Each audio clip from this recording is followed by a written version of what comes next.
Amy to introduce. Thanks, Cal. Great, thank you, Jessica. So our next presentation is All for One and One for All, CUNY's move to shared archive space. So we have Regina Carra, she, her pronouns. She is the Outreach and Processing Archivist at the City University of New York, CUNY, where she is working on a 3-year project to survey archival materials and amplify the work of archivists across CUNY's 25 campuses. She is also an adjunct lecturer at the Graduate School of Library and Information Studies at Queens College, CUNY. Regina is no stranger to the ArchivesSpace community, currently serving on the ArchivesSpace Trainer Corps and previously as a member and chair of the User Advisory Council. This presentation is about CUNY's Archives project, specifically one of its core goals, the implementation of a shared instance of ArchivesSpace. It will discuss how CUNY archivists are actively approaching the pre-implementation phase, the plans and ongoing work of an ArchivesSpace Metadata Working Group, and takeaways from a recent Edit-a-thon event it organized to engage current users of ArchivesSpace in metadata cleanup. Regina, it's all you. All right, thank you so much, everyone. And thank you for being here. And thank you to the program team and the forum planning team for an awesome virtual forum. And as Jessica mentioned, I think this is kind of a nice tie-in to the previous presentation. So I'm going to start by just introducing you all to CUNY. The City University of New York is a public university system that serves over 230,000 students across 25 campuses, located on all 5 boroughs of New York City, and yes, even Staten Island. So each campus has its own vibe and own ethos and way of operating under this umbrella, CUNY. CUNY is very much a federation. And embedded on each of these campuses are various offices, programs, and research institutes. And I'll just mention 3. Here, the Center for Puerto Rican Studies, which is at Hunter College, the CUNY Dominican Studies Institute at City College, and the CUNY Haitian Studies Institute at Brooklyn College. These 3 have fabulous archives programs, and we've been so lucky to work with them for our project. CUNY was formed in 1961 as a system, but its roots stretch back over 170 years with the establishment of the Free Academy, which eventually became the City College of New York. And the story of CUNY is really the story of New York City. New York City is this big place with a lot of people. But if you asked any New Yorker on the street, it's likely that they have a relationship to CUNY, whether they are a student or a former student, or know someone that went to CUNY, know someone that works there, or just kind of physically walk past one of these campuses on their way to doing something else. CUNY has played an indelible role in the diversity and vibrancy of the city of New York City. The project that I'm working on is called the Cultivating Archives and Institutional Memory Project. This is a 3-year project administered by CUNY's Office of Library Services, or OLS. OLS is a CUNY-wide office. It oversees library services for the system, the shared library catalog, support for scholarly communications, publications throughout the campuses, things like that. The mission of the project is to tell CUNY's story through its archives, its campus archives, its research institute archives, and the archives of the central office itself. And it will do this by empowering archivists at CUNY with shared systems, practices, and resources. And the shared ArchivesSpace instance is one of those, and I'll talk about that in a second. Staffing for this project includes myself and 2 other full-time staff members. We are also joined by 9 associate archivists. They work part-time, and they're all drawn from the Graduate School of Library and Information Studies at Queens College.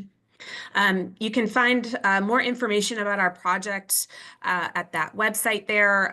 We are doing a lot more than ArchivesSpace, but I just want to underscore how momentous this project is for CUNY. This is really the first in a generation investment in CUNY archival services. There has never been an archives-focused staff at OLS before.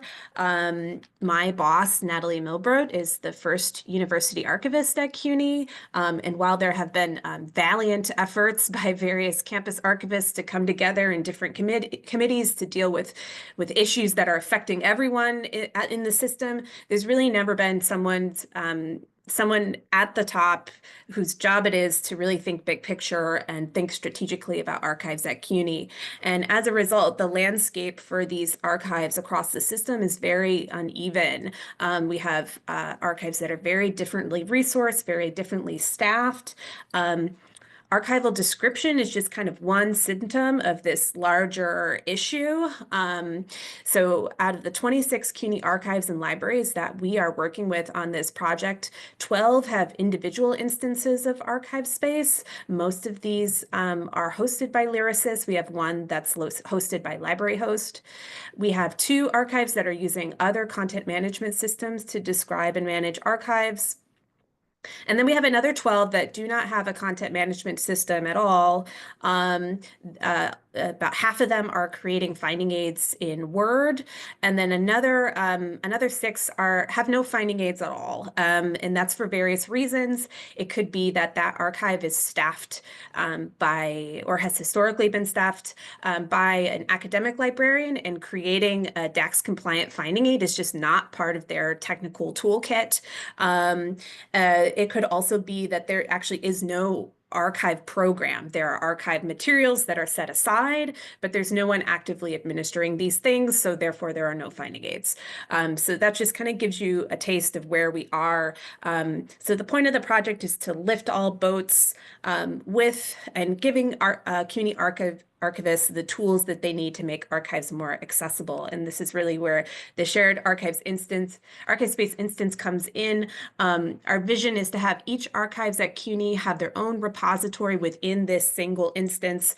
This instance would be hosted by Lyrasis. That is the hosting provider that's most of our colleagues are familiar with, and they've been great partners with us on this project so far. And the timeline for implementation is late 2025, early 2026. So we are several months out, but it's coming fast.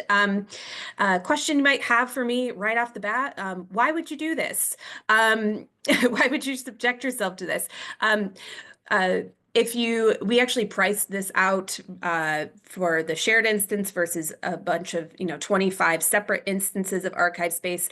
The shared instance is a lower hard cost to the university system, and then also the shared instance will be paid and supported by CUNY Central vis-a-vis the Office of Library Services. So we are really lifting the burden of the budget line, and then also technical support from the campuses to the central office, which already does these kinds of things for our cataloging of books. Now they're going to do it for archives. The shared instance will create a central PUI to search across all CUNY archives, intellectually unifying campus archives for the first time. So a researcher doesn't have to go to multiple websites. They can go to one place and search across all campus archives. And that's wonderful because these campus archives probably have parts of the same story.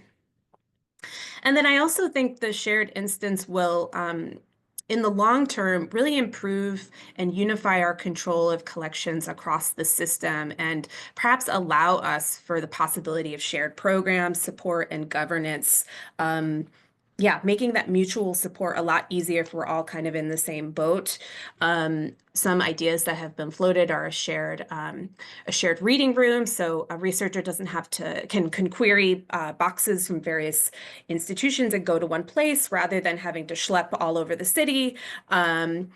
Or even another idea is a shared offsite storage facility. Again, that could be where multiple campuses could send all of their materials or some of their materials there. So the road so far, as we're kind of thinking about this shared instance and preparing for it, there are kind of two big concerns that we identified right off the bat. The first is that the most collective disruption will be felt by current ArchivesSpace users, and that's of course 12 out of the 26 repositories we're working with so far, and that's kind of putting aside for a second the two repositories that are in other systems entirely. Those are going to be their own kind of isolated issues. Again, we're really focusing at this point on just the folks that are already in ArchivesSpace that are going to have to come crashing into this single ArchivesSpace instance.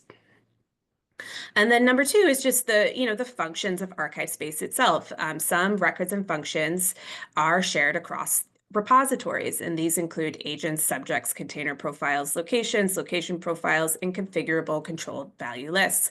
And so while we anticipate that there's definitely going to be some data cleanup ahead, we will not come out unscathed. Standardization is certainly going to be needed with this many people, this many repositories, to avoid a massive mess and ongoing headache. So we're hoping to achieve maybe a small mess or just a dull headache instead. So to address these concerns, we created an ArchivesSpace Metadata Working Group. This is a small targeted group of OLS staff and campus archivists already using ArchivesSpace. This group is really, really knowledgeable about the system and the systems we have in place at CUNY. We started our work together by compiling data from each CUNY ArchivesSpace instance focusing on the shared record types. So we asked our colleagues to essentially send us, do a background job and send us a bunch of CSV files of their data so we could make some observations. Some observations we noticed right off the bat is that the most numerous shared records were the agents and subjects, no surprise. Some issues we observed, we did observe some of those diacritic issues we talked about last session, but also leading and trailing spaces with our titles. The name order with agents was not consistent. We'd like the indirect order instead of just a first, last comma first would be ideal. And then a lot of our agents and subjects didn't have an authority source. So it would be, we were using a lot of local sources, and in the shared instance, it would be impossible to disambiguate between, the John Smith that's cataloged up at City College versus a John Smith that was cataloged down at Baruch College.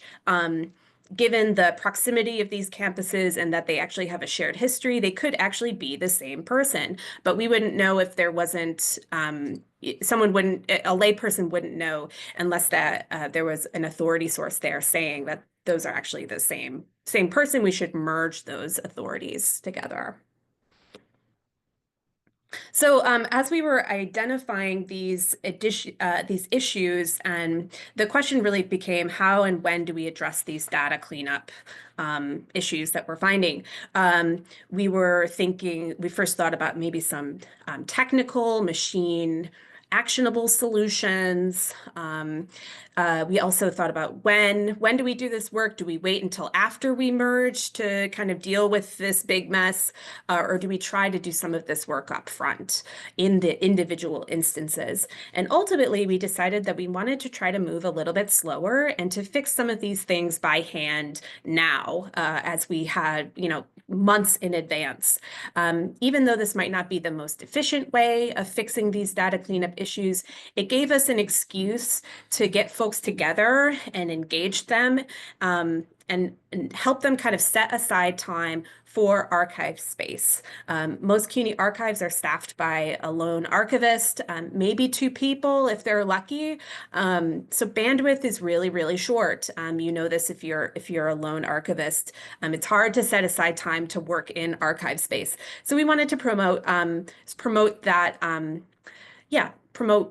Putting aside time for ArchivesSpace and the shared instance, and to kind of promote collaboration.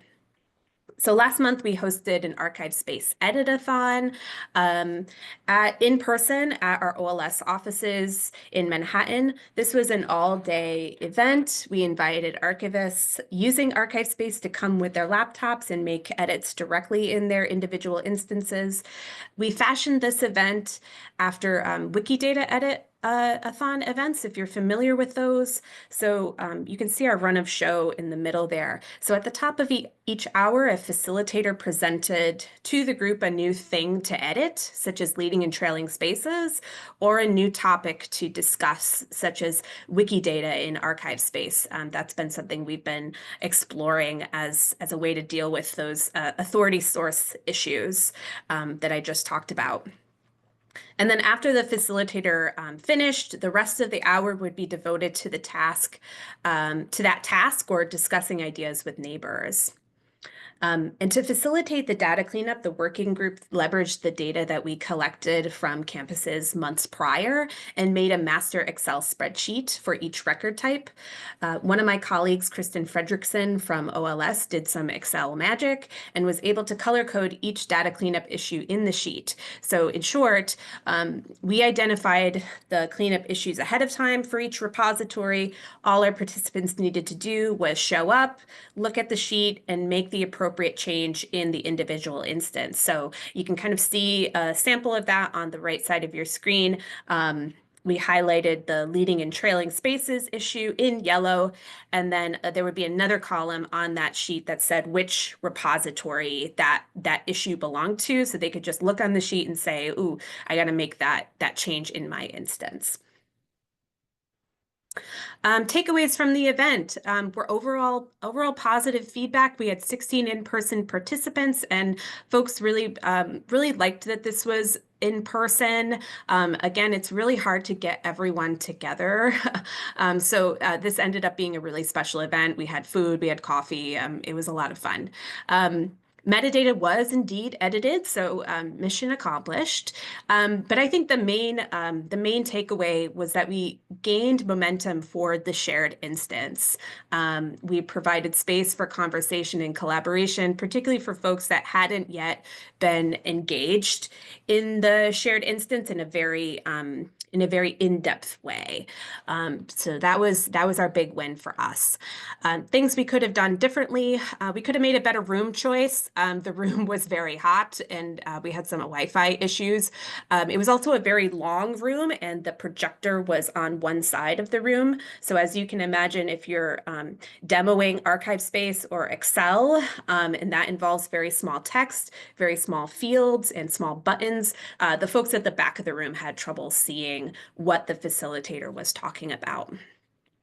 We could have also included more scaffolding and variety in the way that we taught and communicated metadata cleanup tasks. So maybe breaking down those tasks into little bite-sized pieces and providing follow-up after each of those pieces. Some participants remarked that they could have maybe doing some more breakout rooms would have been helpful then, because we all stayed in the same room during the event. Maybe also communicating these things in writing before the event, so someone could kind of take in that information by reading quietly rather than just kind of showing up to the event and hearing these things for the first time. So some things to think about if you're thinking this idea is a good idea for you. Next steps. Our working group is right now creating a shared ArchivesSpace user manual. I really do believe documentation is one of the best ways to learn ArchivesSpace and to really get into the system. And it's been a great way of surfacing additional maintenance and shared governance issues that we're going to have to deal with as we plan for the shared instance. Our CUNY shared instance is available for us to use. Lyrasis was nice to spin one up for us. So we are actively helping new repositories begin in ArchivesSpace. We're being kind of selective and slow with this, starting with some campuses that have a staff member that maybe has some experience with ArchivesSpace, but just needs to be, paired with the tool. So we're getting them going in the shared instance, and again, still planning for the inevitable crash of these other instances into that instance. And then we're building ArchivesSpace community, an ArchivesSpace community of practice at CUNY. Every full-time staff member on our team hosts monthly drop-in hours. These are just open calls with no agenda, where we can just answer questions and just talk with people about what they're doing. My drop-in hour is about ArchivesSpace and processing. I'm planning some pretty in-depth future trainings for new users, and really gearing up to make time to support them in getting started. And then who knows, maybe some additional edit-a-thons, taking in kind of the things we learned from our first go around. And so thank you so much. This is what I have for you. You can find me my email there and connect with me on LinkedIn if you partake in that. And then also shout out to Jojo Carlin, my colleague at OLS, for this cute little drawing she made of my presentation. Thanks, Jojo. Thank you, Regina. That was great. We are running 5 minutes behind. We're perpetually 5 minutes behind when you talk about lessons learned from events. That's one that we have, but we're gonna go ahead and take some time for Q&A. So if people have questions, please do drop them into the Q&A. Regina knows I'm a big fan of this project. I think this is really exciting. And we're getting more and more questions about sharing ArchivesSpace implementations in this way, maybe not at this scale. So it's really cool to see. And anyone who enjoys project management, it definitely gets your brain firing. Hillary asks, Regina, has the working group begun discussing how you'll manage agent duplication in the future once everyone is in A-Space together, annual checkups or something? That is a great question. Yeah, I think in my mind, it kind of goes to this governance issue of like who, who's going to be in charge of kind of looking at that at a big picture level. I think this working group could kind of fold into, eventually roll into a governance group that would kind of be tasked with doing this kind of labor. We do not have the bandwidth to have like a technical services team at OLS that can like make agents and subjects for people. So campuses are going to have to be kind of independent with that. And we're just going to have to keep educating and reiterating to folks that like, please check ArchivesSpace first to see if your agent or subject exists before making a new one. Yeah, that's that's sort of the answer. Oh, yeah, I hear you. And from my own experience in a much smaller scale, sharing an ArchivesSpace implementation across departments, shared records are very difficult to manage, for sure. So if anyone has any tips on that. There's a lot of conversation happening in the chat. I'm not going to read all of it because a lot of it is just props to Regina for this amazing work and a lot of interest in that. But I will point out that Bree has posted in the chat that Indiana University has 32 repositories and one shared instance. So that might be a connection to make. Oh man, yeah, Bree, we need to talk. We've been kind of looking at other examples that have much smaller shared instances, and it's just kind of it's helpful, but it's also nice to hear that we're not the only one. Yeah. Lee asks, I have a lot of legacy data from a migration that needs to be cleaned up. One issue is many agents were migrated as subjects. Oh yeah. Any tips on efficiently turning subjects into agents in ArchivesSpace? And that can be for everyone, not just Regina. I don't have I don't have tips on efficiently doing that. Yeah, I'll put that we have that issue too, so you're not alone. But yeah, I would defer to the community on that. Yeah, for sure. So Sarit also says in the chat that she can't wait for your presentation when this is done. So I guess in 20 years. Yeah. Well, the grant is only for 3 years. We're wrapping up at what is it, 2020, like January 27. So we'll see. But yeah, there are more areas where ArchivesSpace sort of fits into this grant, this whole project. So I'll definitely be talking more about it, Sarit. Absolutely. Yeah, this is complex. Lots of good questions. Oh, I see Kyle raised his hand. Kyle, since you can unmute yourself, would you like to? Yeah, sure. Yeah, since I'm a presenter, I can actually talk. So there were a couple of us in the chat who were really interested in the Wikidata part of your Yeah. presentation because, I know that we've tried to kind of integrate Wikidata into our overall authority management processes here in the library and haven't succeeded. So I'm just wondering, could you talk a bit more about at what level you're actually using that? That seems like there's a couple other people who are really interested in that. Yeah, so and I'm gonna also shout out Laura in the chat from Smithsonian. We're really interested in Wikidata as kind of a low barrier authority source for CUNY archives. So if particularly a localized agent is not represented in Library of Congress or SNAC, folks can just make an authority record in Wikidata and get a unique identifier that they can plop into ArchivesSpace. And then that can also be another way for people to start adding information about that person on Wikidata. So that's one thing. We haven't fully implemented yet, but we are working with colleagues at the Smithsonian, Laura, and NYPL, and I think University of Virginia too, to maybe come up with a plugin for Wikidata that kind of works the same way as the LCNAF plugin, where it can just give that identifier so we can put it into an agent or subject record. So that's really where we are currently with that implementation. But that's the whole point, is like we really want to try to encourage CUNY archivists to not make local source agents and subjects, again, to help us kind of disambiguate between authorities across the system. So again, we see Wikidata as just a low barrier way of making sure we have the right person. And it's a fairly, I didn't know anything about Wikidata before I had this job. And from what I've seen, it's a pretty easy thing to do. You just make an account and sort of make a person and add a few details there, and also link to your finding aid. That becomes the if the person is published or written about in an archive, that becomes the barrier for notoriety for Wiki. So yeah, that's where we are so far, but I think more to come. I think this is a really interesting avenue for the community to explore. Yeah, thank you. Love to kind of keep an eye on that because that's really exciting. Thanks. Yeah, let's connect. Yeah.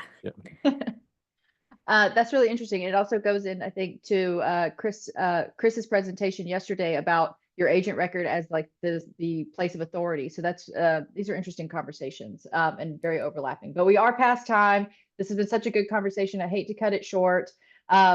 And I will say, if we hadn't had any Q&A, which I don't know why I anticipated that, I was going to ask you what you had for lunch. You said the melon-funded lunch at the hackathon, the Edit-a-thon. So if you want to put that in the chat, I'm interested to know. But yeah, we're going to go ahead and cut it off. Thank you so much, Regina. Thank you to everyone in the chat. Lots of you doing really large-scale work in ArchivesSpace. We are going to go ahead and take our full 10-minute break. So we're going to go ahead and break now, and we'll start back at about, we'll say 12 minutes after the hour. So thank you, everybody. We'll be back in 10 minutes.